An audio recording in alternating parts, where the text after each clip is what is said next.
안녕하세요. 산티아고입니다.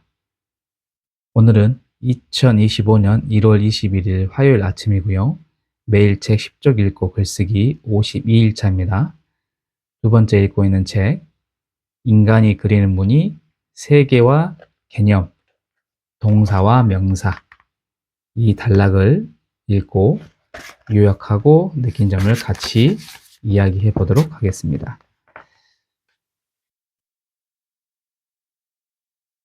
우리는 개념을 가지고 언어행위를 합니다. 우리가 개념을 가지고 하는 언어행위라는 것이 우리한테 엄청난 효과를 가져다 주는 겁니다. 그런데 그 개념이 우리를 얼마나 제어하는가, 아니면 또는 억압하는가 하는 것을 우리가 살펴볼 필요가 있습니다. 개념에 대해서 이야기해 보죠. 쌀을 정확히 한 대가 되도록 깎아낼 때 쓰는 이 도구를 평리라고 하는데, 한자로 개라고 쓰는 거라고 합니다.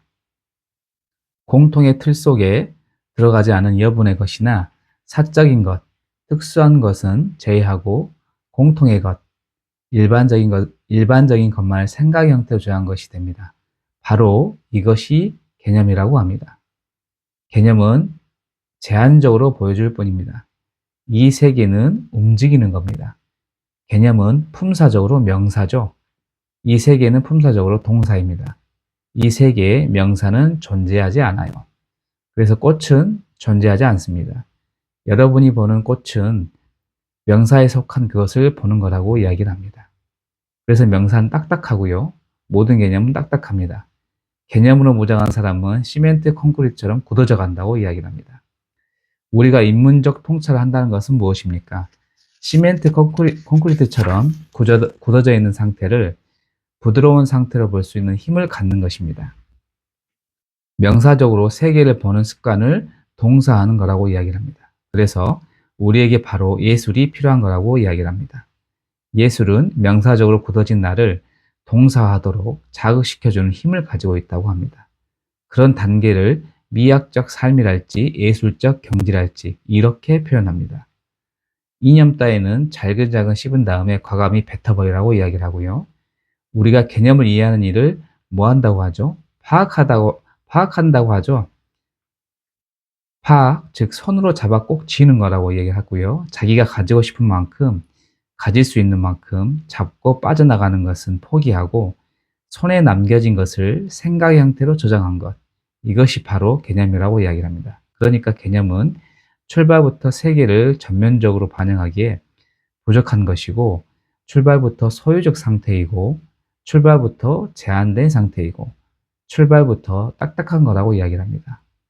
나아가 주인의 자리를 다시 회복하는 것, 바로 이것이 중요하다고 얘기합니다. 그래서 이념이나 개념의 정체를 정확히 보는 것은 나를 찾아가는 중요한 과정 중의 하나가 아닐 수 없다고 마무리합니다.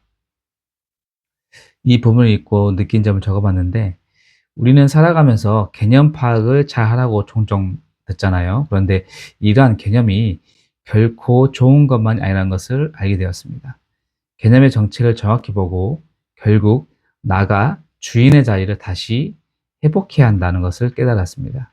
그러기 위해서는 인문적 통찰해야 되는데, 그동안 어떻게 보면은 단순한 개념인 명사적으로 세계를 봤다면 이제는 동사화하기에 예술이 필요하다는 것을 느꼈고요. 그래서 미술 전시회나 뮤지컬, 이런 그 예술 작품 등을 한번 관람을 해보려는 마음이 생겼습니다. 그래서 어떻게 보면 예능 프로그램 우리 보시는 것들은 재미를 주지만 시간이 지나면 기억이 나지 않습니다. 생각을 하지 못하게 해서 그런 거고요. 예술 작품은 우리가 직접 뭐 전시회를 가거나 뮤지컬을 보게 되면은 그 작가의 의도를 생각하게 되잖아요. 그러면서 생각을 하게 만듭니다. 그래서 생각하기 위해서 예술을 찾아 나서야겠다고 마음을 먹었습니다. 근데 이제 예술 작품이라는 게 좀 심오한 게 많잖아요. 우리가 책을 읽더라도 고전 같은 경우에는 답을 바로 알려주지 않기 때문에 돌고 돌아서 정말 생각을 하게 해주는데, 그러한 것들이 예전에는 좀 싫어했다면 지금은 그러한 과정들이 참 재미가 있더라고요. 탐구라고 해야 될까요? 여러분도 오늘 한번 이러한 예술을 찾는 그러한 시도를 해보시는 게 어떨까 한번 제안해 봅니다. 오늘도 감사하고요. 내일 또 뵙겠습니다. 안녕히 계세요.